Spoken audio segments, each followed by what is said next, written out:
चला एका महत्त्वाच्या प्रश्नावर बोलूया. 90% ट्रेडर्स नक्की का पैसे कमावतात? ट्रेडिंग सुरू करताना वाटतं की हे खूप सोपं आहे, पण खरं तर गोष्ट खूप वेगळी आहे. आणि हा आहे तो आकडा. तब्बल 90% ट्रेडर्स आपले पैसे गमावतात. सुरुवात चांगली होते, पण काही दिवसातच अकाउंट लाल रंगात दिसायला लागतं.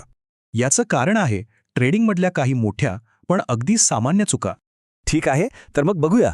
सगळ्यात पहिली आणि मोठी चूक, प्लॅनशिवाय ट्रेडिंग. म्हणजे एंट्री तर घेतली जाते, पण स्टॉप लॉस कुठे, बाहेर कधी पडायचं याचा विचारच नसतो. आणि मग काय, हेच छोटे छोटे लॉसेस बघता बघता खूप मोठे होऊन जातात.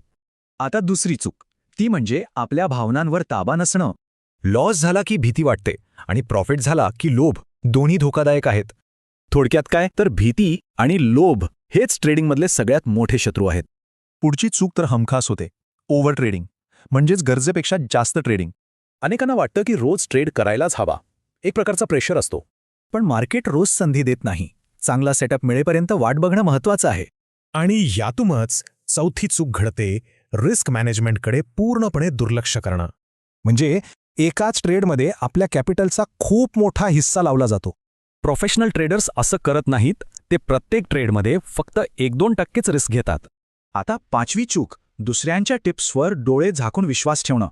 टेलिग्राम किंवा व्हॉट्सअपवरच्या टिप्सवर ट्रेड करणं म्हणजे जुगारच आहे. हे खरं ट्रेडिंग नाही. खरा ट्रेडर बनायचं असेल तर स्वतः अभ्यास करून निर्णय घेणं खूप महत्त्वाचं आहे. आणि सहावी चूक जी अनेकांमध्ये दिसते, ती म्हणजे संयम नसणं.